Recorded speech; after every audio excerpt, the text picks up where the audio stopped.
Morning, everybody. Webinar's just started. We've got people sort of trickling through in terms of joining and their sound and audio connecting, so we'll give them a minute or two. And then I'll introduce our host today, Mark McLeod, affectionately known as Macca, to everyone who knows him, which pretty much everyone in the Australian marketplace knows him, who will be taking us through the data strategies for Ray White, Australasia's largest estate agency real estate group.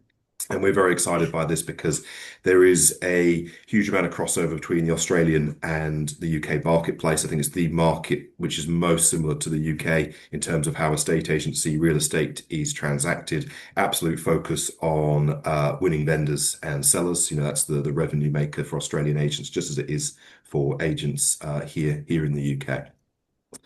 Still got people trickling through, but I'll introduce Macca. So Macca is the Chief Strategy Officer at the Ray White Group. The Ray White Group is a pretty big deal. It's the biggest deal in Australian estate agency real estate, and is actually also one of the biggest real estate companies on earth.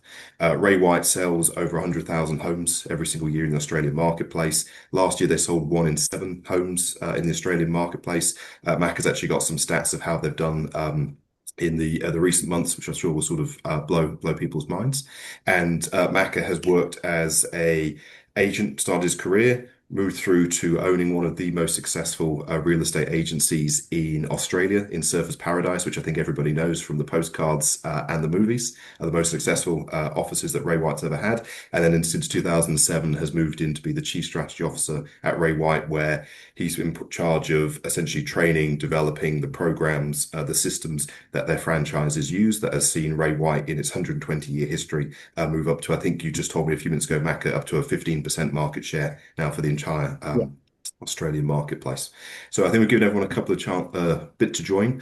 Throughout the session, please ask questions. You can put it through on the question system. I'll look to sort of curate the questions and put them through to Macca. We'll either maybe answer some as we go if they're sort of very relevant to the section, or otherwise we'll go through them at the end just to make sure that there is time for us to, well, answer as many of those as possible. And we've also got Matt Goddard, who many of you know and love on the call here to help sort of assist in terms of running the session. And if there's any sort of very probably technical questions around data, CRMs, that sort of thing, he's our absolute UK expert for that. So Macca, I'll pass to you. I'll give everyone sort of 3 or 4 minutes to join. And as I know, I'll let you know if there's any questions sort of as we go through. All right. Good afternoon or good evening. I'm currently in Melbourne, in our southern state in Victoria. Even though I'm a Queenslander, I'm from Brisbane, and pretty excited at the moment. The second Ashes Test starts in Queensland on Thursday at the famous Gabba. So I'm looking home to get home for the weekend to go and catch that series, which we're super excited about. So to give you an idea, I was just talking to the boys before I come on, and hopefully you can understand my kind of very thick Australian accent. But we have about 15% market share of the country, just a tad less. But interesting enough, we'll have about 30% market share of our database, which I'll talk about what data means in our world as I start the presentation. Just to give you some ideas of the numbers, that we just had the biggest month in the history of the business, just under $11 billion in sales in Australia, with just under 9,000 transactions. What's little known is that we also were number one in Australia, and kind of verging or close number one in New Zealand as well. So we have a very large, diverse business through Australia and New Zealand. We also happen to be part of the group is we have a mortgage broking firm called the Loan Market Group, which is the largest mortgage broking company in Australia, and we also have a very large insurance business as well, which, strangely enough, my wife runs. She's the CEO of our concierge business. So very much a family business. It's still owned by the one family, fourth generation. We work closely with the family. The family are heavily involved. This is their core business, and they're real estate agents at heart. So I want to give you a presentation that the boys asked me to do. Hopefully it has some understanding and meaning for everyone. If I can, here we go, the wonders of sharing screens and all that. Let's hopefully I can do that, which is not actually. Can you see that now? Sorry, Is nothing's that coming appeared up? yet. I'll double check the settings. That didn't allow me to share that, strangely enough. Okay. Do you want to give it a go again now? I've just flicked it. just it normally allows. Wait a second. Is that coming up? Sorry, guys. Sorry. Not yet. Let me just. No, that's not. You can see my face so far? Can you see that? Yeah. Can now see the screen, yeah. Can you see the presentation? Yeah, I can see the presentation. You go into slideshow mode. Yeah, perfect. Sorry about that, guys. Sorry about that. So I'll go through that. Before I start, I might explain what data means in our world.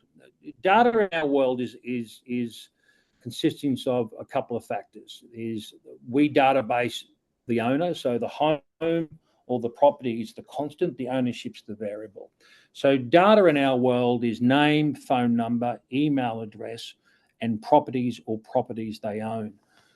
The reason why that's an important part of what we do, it allows us to be relevant. So a very essential part of what we do is the ability to communicate to consumers or future property owners about their asset in a way that has some meaning. We don't talk about we're the best agents in Australia. We don't go on about how good we are. We have the chief economist, Australia's premier real estate economist. She provides us with information. So we talk about market trends. We talk about what's selling in their neighbourhood, all that. So we provide a great level of information to the consumer, and that's the cornerstone of what we do. Obviously, when we know where they live, that gives us more context and more depth around that. So I'll just move forward here. We have a very close association with the Harvard University. We work with the professor over there, Professor Boris Groysberg. He comes over, and this is the data sophistication that we've gone on over the last decade or so. We have clean data. I mentioned to you what clean data was. We started to do that about KPI and reporting, and with our vehicle now, NurtureCloud, we're able to do predictive analysis and prescriptive analysis based upon the behaviour of these consumers in Australia putting their home in the marketplace. It's called propensity. There's about 60 or so sparks, they're what they're called. And once we have the URL attached to the home, we can actually follow the URL around through our open homes where people come in, give us their details or other details. And we're able to, through some sophistication, some AI and ML, start to predict homes coming to the market up to 90 days before they do. Across the broader group, we sit somewhere in the 40% mark. Those officers that follow the system to the T, and those agents, propensity is built by two factors: what the consumer does and what we do as agents.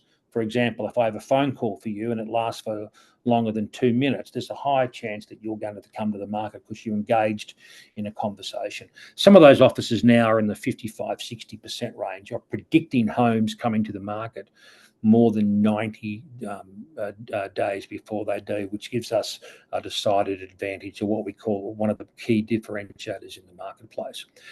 You've got to understand this. I'll just take you on this journey. If I gave you a penny and you double it every day for a 31-day month, how much money would you have at the end of that month? Well, the answer to that question is you'd actually have £10.7 million, quite an incredible number. And it's the understanding of data, of the compounding. I said we had a record month in November. We also had the second previous record month was in October. This is a compounding, and data, when you understand it at this level, becomes compounding. And I'll explain that briefly. And hopefully this makes some sense. And the compounding effect of what we do is profound upon our network, and very profound about the agents who go on this journey. If you have a look at how that growth occurs very, very, very, Hi, Macca. Sorry, the window of my face is actually just blocking the bottom of the chart. If you could just okay. move it across so people can see it. Wonderful. Or down and out. Maybe I put it up there. Maybe I might even. Let's hope that's that. So you can have a look at that there. That's how the 1 penny compounds. But if you what most agents do now, what most agents want their business to go like that. So we've been very patient. We've been on this journey for a while, methodically have built data. We have, don't quote me on the exact number, but probably 11 or 12 million homeowners across Australia now, and more in New Zealand, that we have access to this type of detail. The way that compounding works is a very simple kind of understanding. If I have 4,000 people in my database, and there was a percentage of those that come to the market every year, what I want to be able to do is if 240 out of that 4,000 list their home every year, we have guys today that get 50%, 60%, even more percentage market share of their database. But what that does, it creates inquiry. And we know that a lot of the inquiry, particularly when you're very geographically focused, and I'll talk about that a little bit further on, a lot of that inquiry, in fact, comes from people in the same suburb. So not only are you making money out of the sale of the property, you're actually building more data, and hence the compounding effect of what we do. You'll see in this next chart here that how what actually occurs. In year one, I might have 4,000 potential customers. I go through the process, I get buyer inquiries, I add new data, and year two, I go to 5,200 bits of data, and you can see how effectively my database. Now, these are office numbers. A lot of our agents would run in 1,500 to 2,000 personnel. Some of our bigger businesses will have 40,000 bits of data across.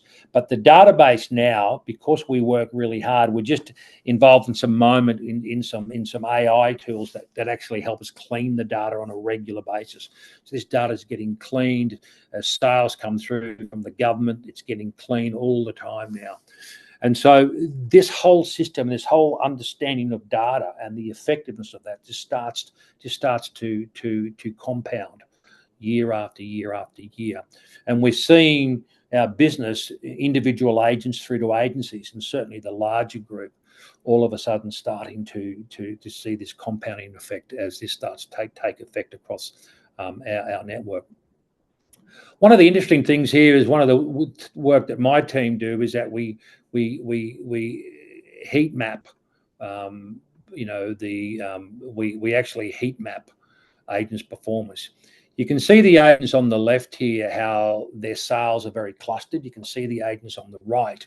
It looks like they've got measles. To give you an idea of how the compounding effect works, the ones on the left of your screen last year did, and they're these actual agents, so they're not made up for this particular, did 167 sales each. That's 167 personal sales. Their focus of attack was very, very concentrated geography. So a lot of neighbours they met when they were doing the work. We follow a system of communicating to that core suburb of just listed, just sold.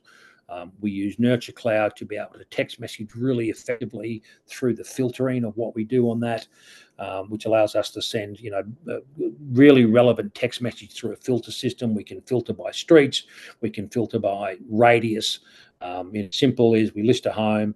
I want to send a text message to all the people in my database with a 500-meter radius. Up comes the data in the system. Press another button, the text message goes out. The agents on the right, who don't necessarily follow this model, did only 23 sales because they don't get the compounding effect. If you go to the top right-hand corner, you'll see that on the right-hand side, which is one of the bay suburbs of Brisbane. This particular agent's core is about 30 or 40K away. So they go in there, they do one deal, they don't get that doubling or that layering effect of a compounding effect of the sales, and so they don't get that traction. The Hi, ones on the Macca. left, Oh, yo, sorry, it's Adam. In the middle of your screen, there's that zoom box, and something's happened where it's becoming like a screen within the screen. Is there a way you can just click the X and close it? It seems Zoom has yeah, gone, has lost its is mind. that gone Yeah, now? yeah, it's gone. Yeah, Thank sorry. you. So the ones on the right are all over the place. They don't get that compounding effect. They're picking up, people coming who they're meeting on that property on the right-hand side. It doesn't have the geography depth, doesn't get that compounding effect. The ones on the left, the two agents on the left, I know. In fact, I know all these four agents. The two on the left follow the system, use the tools, and have unbelievable. They're multi-million-dollar writers. And they would be, within a 10K radius of their office. These ones are all over the place. They're not getting that traction. They're not getting that depth of relevancy, and you can see the difference in the number of sales that they do. As we move on, so we've got a formula that we talk about in our group. It's volume, so volume of communication, volume of relevant communication. Be consistent with that off the back of your sales. High relevancy. We have found that rather than spamming huge numbers or we're getting far greater traction using the filters of the system, and the system allows us to do the calls as well. So I want to make the calls around the neighbourhood. Once again, I use the filter. It gives me the names, real time, makes the calls really simple. And what NurtureCloud has given us, the tool has been the vehicle that we use to really support this type of work. And you put that into tight geography, like I've showed you on those screens, and we basically get, I won't say instant success, but very, very fast track success when you focus your business this particular way. We kind of look at businesses that have volume and lack of volume, and the ones that have volume on the left-hand side, they create opportunities. When you have lack of volume, you don't follow the structure, you chase opportunities. The ones on the one are focused on their core, they're focused on the work around the listings that bring the listings. The ones who don't have volume are chaotic. We create great compounding momentum on the agents who have the volume using the tools. The ones who are in the constant grind. The ones on the left have huge relevant communication. The ones on the right have general and non-specific communication because they're all over the place, And, that's the difference between, I'll just go back there. That's the difference between the two models that we see, both left and right. Ones use the tools, follow the systems, build good database, build traction. I'll give you an example. One of our top agents on the Gold Coast, one of our fabulous agents, multi-million-dollar writer. I said to her last week, her name's Karen. I said, Kaz, what's happening, mate? How's things going? How's your database going? She said, really good. And I said, how many do you have in your database? And she said, 2004. And I said, that's very specific. And she said, yes, I just bought 2004 Christmas puddings. So she actually went out and bought 2004 Christmas puddings for everyone in her database. Tight geography, all in an area. They all talk, and she has one of the highest percentage market shares of her database in our group. Her business model, she wants to go to a $4 million writer next year. She needs to add another 1,000 bits of data. She'll add that extra 1,000 bits of data on the fringe of where she is at the moment. She'll apply the same process, apply the same logic, and within 18 months she should be adding another $750,000 to $1 million in commission to her business, purely following the model of data and the tools that we built. If we go on here a little bit more, one of the things that we mention is that a really interesting concept is what I won't go in today. We actually measure customer contact hours. We actually look at how many hours a week our agents are in front of a customer through the system. And I mean like a customer, someone who's got a house to sell. How many hours a week? It is horrifying when you start to do this work, just how little most agents are actually in front of a customer. They're doing everything but being in front of a customer. This system here, and you can see the numbers down here, that using this system and using NurtureCloud, we've been able to improve our numbers, significantly over the last 12 months again. Appraisals are up 25%, SMSs are up, calls are up, and you can see these numbers across the bottom broken down into, I haven't added New Zealand and into this as well, but significant numbers. I was telling the boys before I came on, last month in November and in October, we actually broke 1 million calls a month through the system, through NurtureCloud for the first time. We actually did 2.5 million interactions, that is calls, text messages, and bio follow-ups. What's really interesting, people go, oh, you must be spamming these people. But because of the geography and because of the relevancy and because we know where you live and we're only talking to you, we get very little unsubscribes. We do small batches of communication rather than batches of 500. We're doing 50, 40 around the listing. And so the information that we're sharing and the advice that we're giving is always super relevant to the consumer. once I know where the property lives, it allows that relevancy. And if you want to get something out of this today, high relevancy would be a significant message for me today. So what we've gone from what we call lag businesses to driven businesses. So what I mean by that, if I ask most businesses how they're going, they tell me what they did. What we're developing now in our network is people saying, I must get my database. I'm driving to get my database to 2,000. I'm driving to get the business's database to 1,500. I'm driving to get so many appraisals, so many calls done. And so we're changing the way that our agencies actually come to work and drive their businesses. Off the back of this, my team and I were able to, just before I move on to this next bit, does anyone know, is there any questions there at all? Just because kind of we're going to go into the playbook now, which is the kind of operational sense of how this will happen. Has anyone got a quick question they might want to ask, or a question that's relevant to the first part of this today? There may be none, which is fine. I'll just move on. Macca, there's a few questions, but some of them are more specific to things you said about the data or data cleaning and the AI tools that are coming, and then some of them are more administrative around if the recording is going to be shown. So I think crack on, and we'll pick up those questions towards the end. Okay.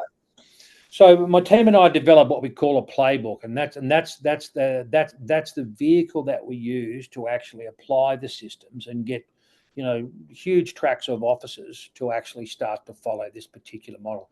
It has three components to it: signaling, communication, and recognition. And this is a tool that my team, we're really proud of this, because I'll show you the improvement that we've seen. So the playbook you can see here in our offices now, these are live photographs, and this is how the NurtureCloud works. So you can see up on the screens a combination of how many appraisals are generated on a daily basis. Obviously, for us, an appraisal is a precursor to a listing presentation. That's a huge metric for us.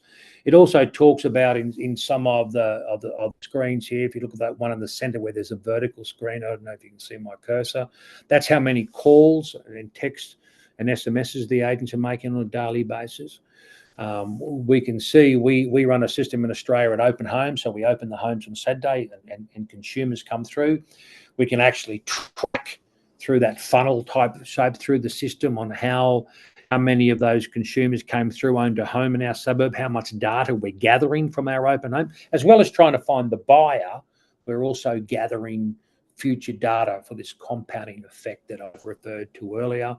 We also have a graph there, which is not one up there, but there it is over here on the left-hand side. So center, the second one in from the right, which shows how many of those people through our open homes were physically called back. So we can see all this information on the system that we use in real time. The agents have become very, very competitive on this.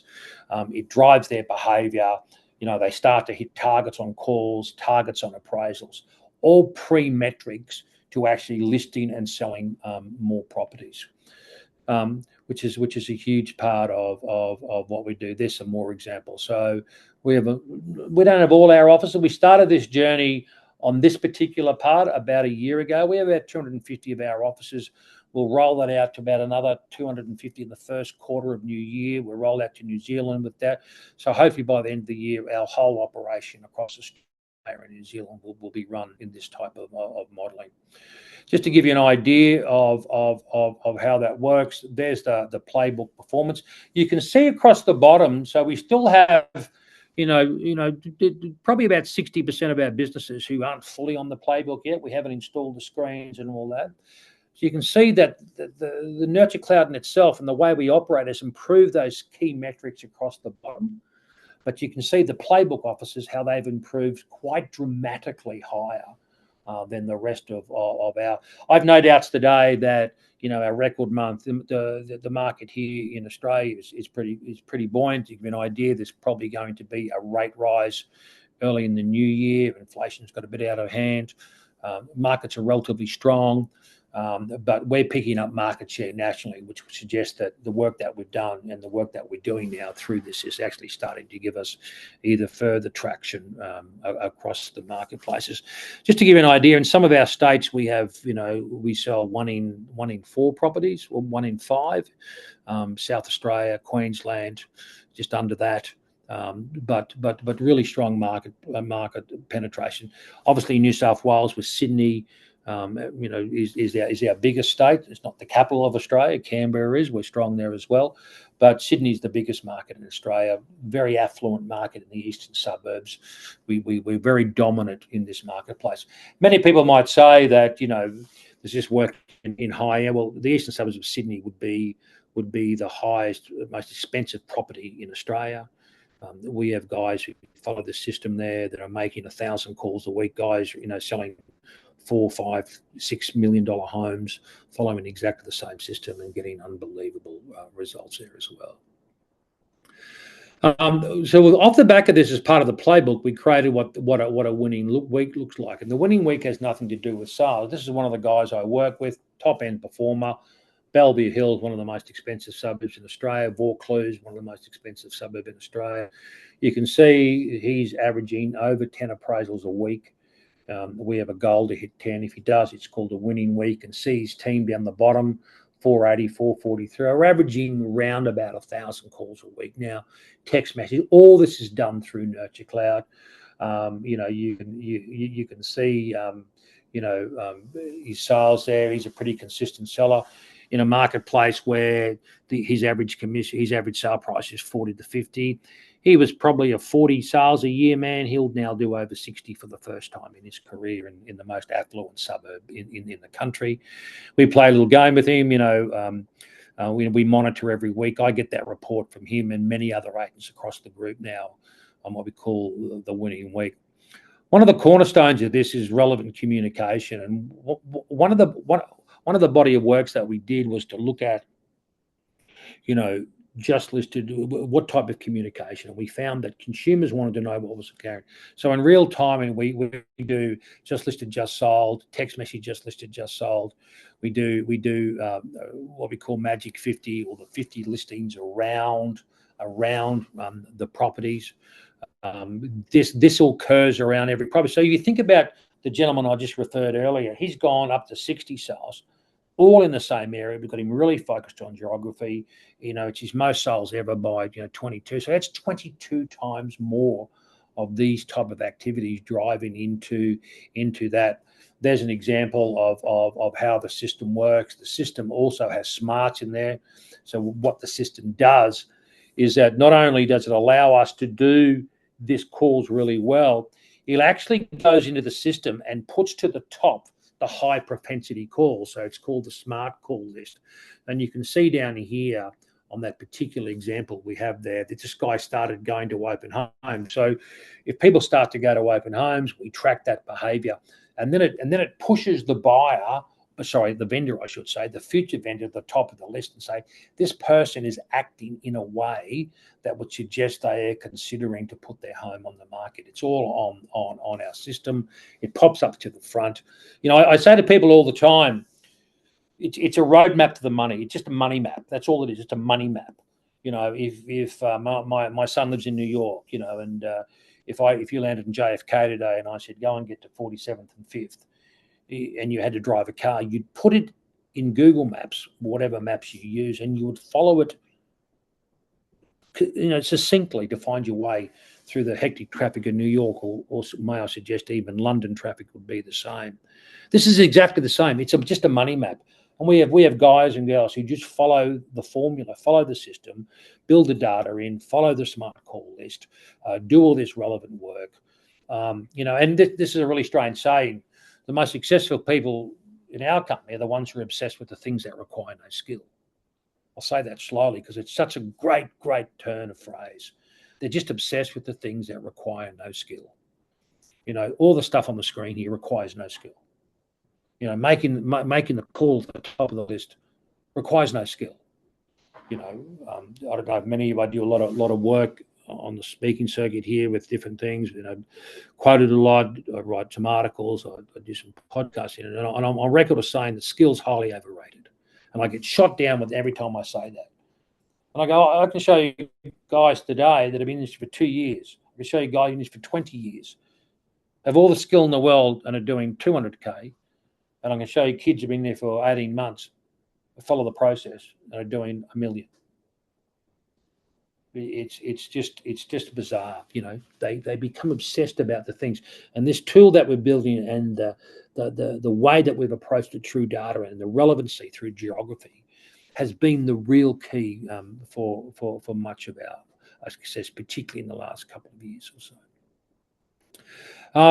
We have a winning week, which we call 5 hours of calls a week, 5 appraisals a week, 25 buyers added to the database a week, stock in motion. Stock in motion for us is 25 buyers. That means 25 people who own property in the area. Stock in motion is where we're moving the stock through the system. Obviously, we might need to get a price reduction. We do a lot of auctions here in Australia, so you might convert it from a property with a listed price to an auction, which is a bit better success for us. So it's, when I had my business, I had a motion of stagnant stock meant stagnant business, and we constantly were moving our stock like a conveyor belt through the business. Our industry is the simplest industry on the planet. Simple, but not necessarily easy. And I have the saying that simple and easy do not live in the same room. But simple as in stock in, stock out. How do I create that conveyor belt, that stock in motion, stock coming in and stock going out?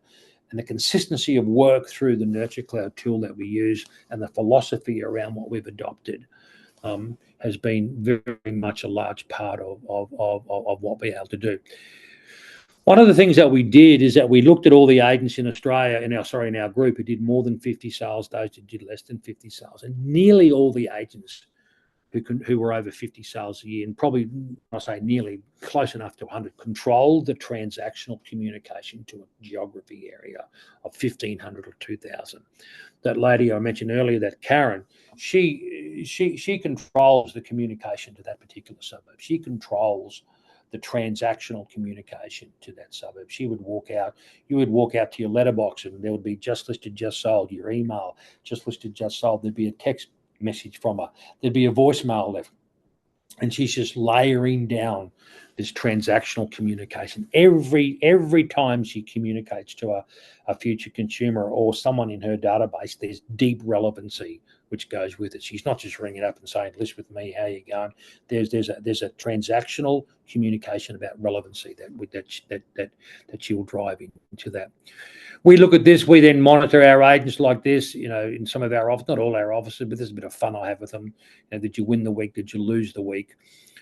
We find that if you can put together 12 winning weeks, which is 5 hours of calling, 5 appraisals, all those things I mentioned earlier, your business actually just starts to take off. It's quite remarkable just how systematic that is on winning weeks. And this is a bit of a game we play on a soccer pitch just to have a bit of fun with our network. We believe every industry in the world has a core product. If you look at McDonald's core product is time. In Australia in 1984, they doubled their turnover. They didn't change the Big Macs. They didn't change the burgers. They added drive-throughs, which enhanced their core product, which is time. Champagne is a core product. Champagne's core product is celebration. People use it, for weddings and 21st and bar mitzvahs and winning Ashes games and things like that. I actually live with my wife, who unfortunately celebrates the end of every day. But our core business is trust. Our core product is trust. And, we believe off the back of this relevant information used in such a systematic and ease of use through NurtureCloud, we are able to get this information more deeply into our database. And we believe trust is relevant information very well explained. Consistency, it's every week, every transaction. That's been one of our real keys. We've been really consistent. And the system has allowed us to do that with a great deal of effectiveness and a great deal of consistency. Be the agent who informs your community, which is our mantra. Now, be the agent who informs your community. I live in a suburb in Brisbane. I'm fortunate enough to also have a place down on the Gold Coast as well, a little holiday house down there. And the reality of life is, as a real estate agent, my community knows what I do. They ask me all the time, "What's going on, Macca? What's selling in the street?" It's really good now where they go, "Oh, thanks, Macca. Can you thank your boys in this suburb? We got their information last week." It's really interesting how they react to that. More importantly, and I'll leave you with this thought as I get towards the end, one of the things that occurs is that we start to control the conversations of our communities. What I mean by that is that many of my friends were saying, I was talking about Billy, your agent, last night, Macca. And I said, why was that? Oh, Billy's always stuff. My wife came home and saw in the letterbox that Billy sold number 19, or she got a text that Billy just listed number 22. What happens is that when you provide this level of communication about relevancy, you actually start to form conversations. Where I live with Kelly, my wife, there's an agent who does this really well in our area, and I find myself talking about him. I'll say that, did you see that Bill just listed that one around the corner? Or did you see he just sold that one for, 2.5 million? That's the conversation that this work creates. So not only are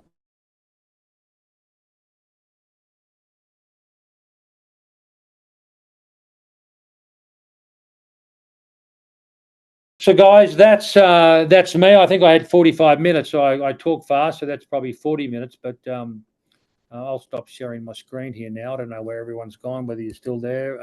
But have I still got you guys, or am I just been talking to myself? Definitely still got us. We've still got quite a few people, well, most of the people, if not all of them actually, still logged in. We've had a number of questions come through. So myself and Matt have answered some of the more, let's say, boring technical ones on the webinar. And there was a few questions we think maybe about NurtureCloud or the calling system. So we answered those. There's still quite a few, though, which are definitely more for yourself, Macca. So I'll start to go through one. One that we had quite early on, actually, almost at the very start, was there was a question which was, could you just please explain what the propensity meant? I think in the early slides you were talking around the propensity of people to come to the market. Propensity is so if you think about that, most vendors will go through a fairly predictable pattern of behavior before they put their home on the market. I have a funny saying that no one wakes up on a Saturday morning. You don't wake up on a Saturday morning with your wife and say, what have we got on today? And she goes, nothing. Well, how about we throw the house on the market this afternoon?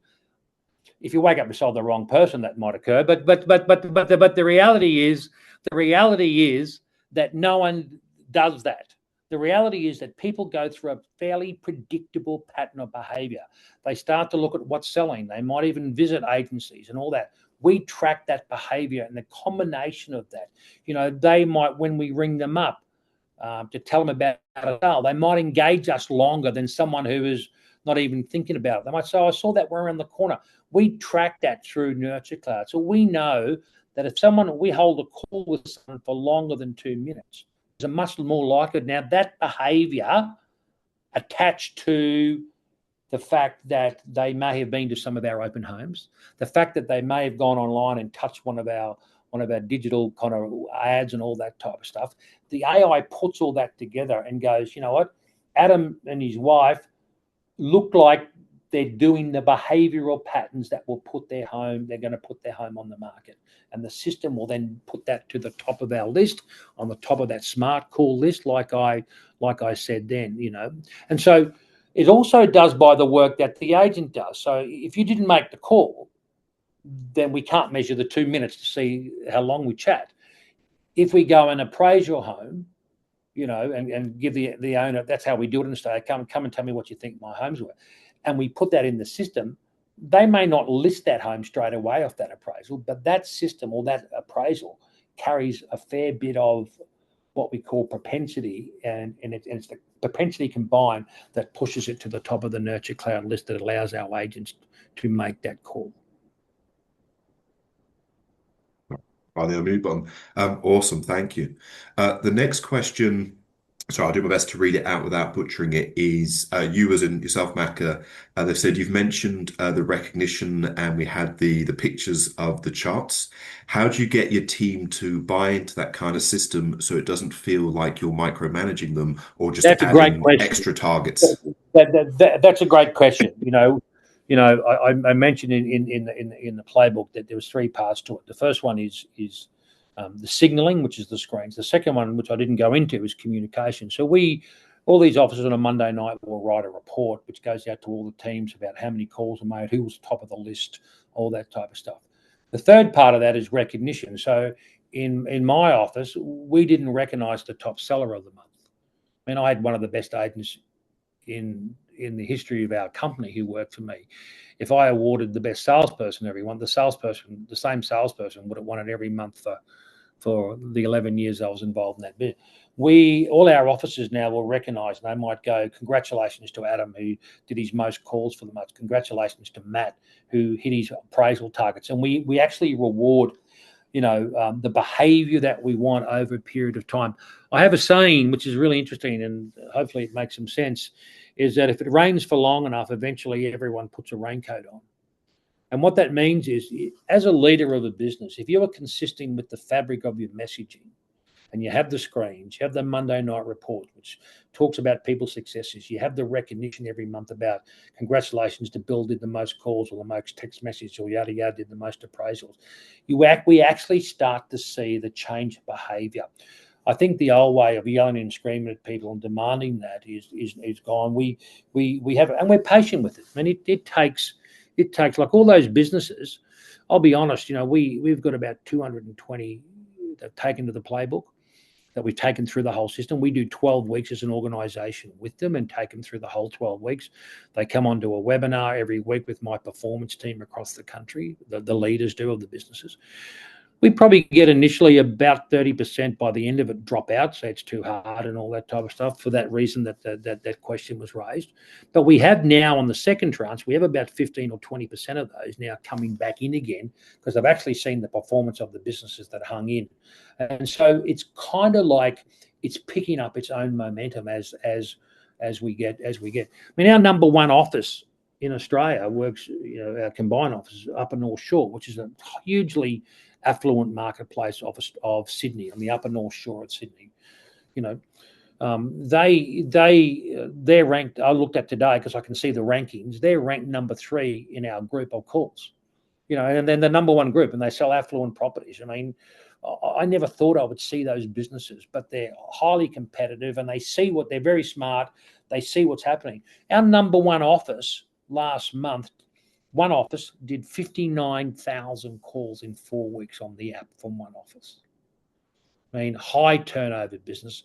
Some of these businesses we'll do, somewhere in the vicinity of, 100 to 120, to 150 sales a month, all driven off the back of the volume. Now you imagine, based upon the system, how much that triggers off just listed, just sold information into the suburbs and all that type of stuff, So the answer to the question, it doesn't happen overnight, but if it rains for long enough, eventually everyone puts a raincoat on, is the mantra that we have across the group, Thanks, Macca. Makes sense. Actually, something I meant to do at the very start of the session for everybody is $1 Australian is basically 50p. So when Macca said, like at the very start, that Ray White did $11 billion of real estate or $11 billion worth of homes, that's basically 5.5 billion in the UK. So it makes it very, very easy to work it out. These numbers are absolutely massive. Another question I had, so I'll do my best to sort of paraphrase it correctly, is someone on the webinar has asked, they've got a small agency with 2/3 full-time staff, or maybe themselves and 2 full-time staff, and they're doing everything, the listing, the sales progression, property management, customer service, everything like that. So if there was 1 or 2 activities that have the most disproportionate or highest return, what would they be? Or where would you start? What's the first thing you can do if your team has only got 1 hour a week or 2 hours that's a a week? great question. I'm going to talk about quickly the hierarchy of communication, which most people don't fully understand. There is a definite hierarchy of communication. So all of us will wake up tomorrow morning, certainly Australians, and their mobile phone will be within 3 feet of where they sleep. Most people will grab their phone and they'll go to their emails. And the first thing that a lot of us do in Australia in particular, I don't know, I'm sure it's the same in the UK, is delete. They'll delete emails. And there goes the first problem with communication, is the illusion that it's taken place. Number one problem with communication is the illusion that it's taking place. But if you woke up tomorrow morning and you had a text message, you would check the text message before you check your emails. And even by our behavior, we start to create what the hierarchy of communication. If you woke up tomorrow morning and there was a missed call at 2:30 in the morning, you would check the call before you check the text. And so therefore we create this hierarchy of communication. Maybe I'll come online one other day and go through some detail, but it goes the letterbox drop. We use the letterbox drop a lot. It may not be a thing in the UK. We then go emails. If you think about this as a triangle, letterbox drops across the bottom, emails. Social media just sits above, believe it or not, sits above that. Social media, I'll come back to that in a moment. It then goes text messages, it then goes call, then goes face-to-face. Face-to-face is the highest form of communication, and the reason I challenge on social media, we look at a lot of that data. Does social media lead to a face-to-face? So the answer to that question that you had is that we have found through NurtureCloud that if we physically get inside someone's house and we meet the human being face-to-face, we have a 400% more likelihood to list that property. So the question would be is how do you get more face-to-face? That's the money ball. Now the problem with that, and I don't know entirely how the system works in the UK, but most people will want to go and appraise your home today and list it tomorrow. We might be appraising homes today, and we don't necessarily call them appraisal. We call them RCMs, which is a relationship commencement meeting. We'll go and meet that consumer in the home, get face-to-face, get permission for this type of communication that I talked about. And we're just about guaranteed to list it in a year's time or 18 months' time or 6 months' time when they come onto the marketplace. Our system allows us to do that in huge volumes. But that face-to-face, so the answer to your question is face-to-face. One of the other things for us in Australia is that, many of our agents are building teams, building highly effective teams. Many people call them, EBUs, executive business units, whatever you want to call them. We just call them teams. Like that sheet of that guy that I work with showed, that was his team that were making 1,000 calls. And so the best way to do that is to build a team. Cash flow may not allow you to do that in the short term. You have to do the hard yards.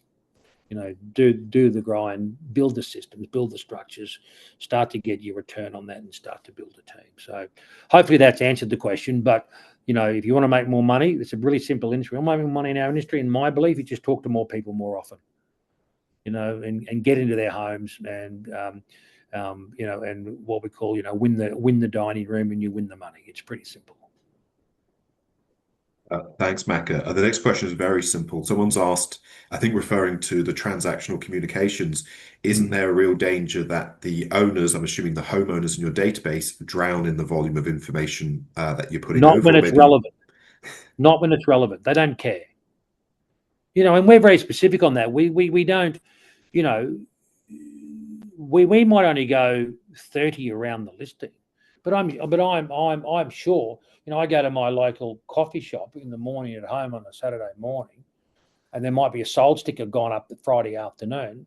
All my mates will walk in and go, Macca, what did that one sell for down the street? Like that's the first question they ask me. When I keep harping, I'll keep harping and keep harping. High relevance is the key. If you start telling them how good they are, or tell them about a sale that occurred 20 kilometres away that had no reference to their home, they'll cut you in a heartbeat. High relevancy is the key. Small number, round the listing, high relevancy. That remains the key. I know I'm going on about that, but if I showed you the data on that, you'd just follow my lead on that. The follow-up question I've got, or I've selected next, it does follow on from that one. There'll be a little bit of repetition, but I think this is quite important. Someone's asked, And you've already partially answered it, saying, UK vendors, homeowners get a lot of generic marketing, usually just agents saying how great they are, self-promotion. Yeah, yeah. Um, No, can I say, I could be really Australian here, mm, which I can be. They actually don't give an F about that shit. mm, That's the reality. They don't care. They don't care how good you are. Talk mm. about them. Talk about them. Talk about their asset. And what's even when you start to play, when you want to be really tricky, where I actually send you information about your home, and then I send you information about your investment that might be 5 streets away. And in that communication, I know who you are. I know what you own, and I'm here to support you. That generic, non-specific communication is about as handy as a horse running around my hotel room. You know what I mean? And that's the reality of life. And we've basically completely shifted away from that. And the vehicle NurtureCloud allows us to do that at high levels, provides us information to do that at a really high, but more importantly, Adam, really quick and effective, which is the real key. We want to get that information out to the consumers basically the moment the ink's dry on the agreement and the property sold. Okay, awesome. Thank you.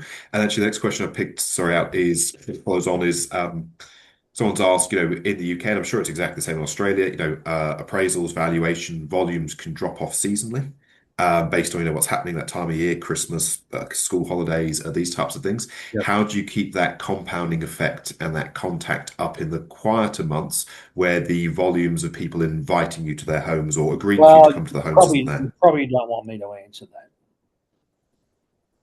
because I think it's all in people's heads. I owned a business on the Gold Coast that January, because of the holiday makers, was swooping. Population of the Gold Coast would treble through January, which is our holiday season here in Australia. And everyone said, "Oh, you can't make sales in December." Everyone's waiting for the tourists to arrive with their big bucks from down south, yada yada yada yada yada. Well, after owning my business for a while, I started to lose money in December. So, this doesn't make any sense. And so I just took the attitude, I'm taking seasonal at it. We just do harder at the ball. We just do all the things that were right. And December became one of our best months. I genuinely believe, from the very core of who I am, and I was in one of our offices the other day, and they said, there's a big seasonal thing now in Australia in the middle of the year for people to go to Europe in our winter, And the guys in the affluent suburbs will say, everyone's in Europe at the moment, Mac, and no one's around. And I said, well, why is there such a traffic jam out the front? Why did I have to wait 10 change of lives to get through the streets here? We are just confined by conformity and confined by our own mindset on this stuff. I can't answer the question because I don't believe it's. I believe that it's seasonal because we actually stop doing the work because we think it's the season not to do the work, and the shit just doesn't turn up. You know what I mean? I genuinely believe that. You might argue with me. I'm happy to have a debate on that. But I genuinely believe that. Awesome. And then just one question left, which is, very English way that we describe it. What's the volume of chimney pots, i.e. homes? I don't think you got chimneys in Australia. No need for them. What's the volume of chimney pots you would suggest looking to cover in order to have a database of 2,500 people? So I think basically saying is how big should the farm area be? Great question. So you would look into account of what turnover rate would be. You know what I mean? So, in Australia, and it depending on the suburb, depending on obviously the more expensive the property, the less turnover, but the higher dollar value. But we look at somewhere between 4 and 6%. So if you've got a database of 2,000, that's probably going to 10% is 200, 5,000's 5%'s 100, 120 sales a year type of thing. So that's probably the number. Most of our good guys, like that really good agent I talked about before, she got 2004. You know what I mean? And she's built a multi-million-dollar business off the back of that stock. But you would need to look at turnover, And we do a lot of things, visual things like, I'm a real big person on visual, So a lot of our guys will have a map of their suburb, and they'll put little green little red pins on every time they add someone to their database, so they can physically see on a manual map on the wall. When they appraise it, they change the pin from red to green, so they can see how many people they got in their database and how many homes they've actually been in. One of the things we'll do in the dev on NurtureCloud, I'm sure one of the suggestions is actually do that manually in a physical thing on NurtureCloud for people to be able to see that real visualization. Hang on a minute, I've got 2,000 homes in my database. They're all in this geographical area. I've been in 50% of the people in my. I physically have gone to the highest hierarchy of communication with those people. So that's how it works. And we've got one last question. I think probably only time for one more as well. Person's asked saying calling and cold calling, I think they're referring to, and door knocking are activities that their agent staff just don't want to do. How can they push them and get this activity started up? Because it looks clearly like they're not doing it right now. Yeah, that's a great question. I mean, that's quite an in-depth question. There's a saying that I have that nothing becomes important to a team member until it becomes obsessed by the leadership.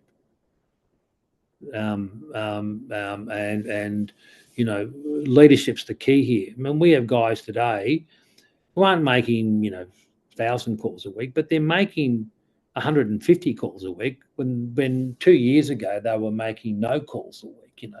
And the culture of just moving people and people being brought up in that mentality of raincoat, putting a raincoat on a rain. I'm really excited about the fact that I think we've created a calling culture in our group in the last 2 or 3 years that wasn't there before. Just consistency, turning up, sharing the results, sharing the screens, people getting part of it, seeing established agents with skill getting windburn as young agents go past them who are making 500 calls, who are doing the text message and all that. They go, shit. You know what I mean? The average age of agents in our network is actually dropping. We're getting younger and younger and younger because they're starting to see that, really big careers is really accessible. It's not about this, crusty old real estate agent who's been in the suburb for 50 years and he or she are the king. It's about people who are adopting the system, adopting NurtureCloud, using it well. And, and I'm not saying it was easy, but we have worked really hard over the last 3 or 4 years. And, obviously NurtureCloud has helped a lot with that. Our system that we've been so fortunate enough to have access to. Yes, they don't like it, but if you're consistent and you want to go on the journey, we've also built, which I think Adam, we've also built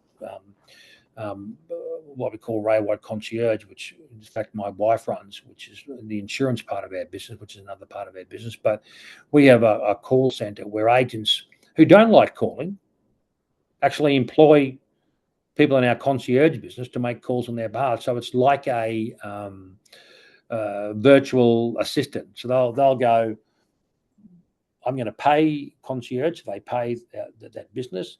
And every time I list a property, you go into my NurtureCloud and you make the 50 just listed just calls for me. And they'll just go, hello, my name's Mark McLeod. I'm calling from the Adam Ali team. Adam just listed number 19 down the road. And we've got a lot of our top agents who didn't like calling. And we've built that facility of about 150 call center that does the calling for the agents who actually don't particularly like it. So that certainly helps as well. Mac, are awesome. Thank you. That's pretty much perfectly taken us to the end of time. So thanks everyone for working like a Rolex.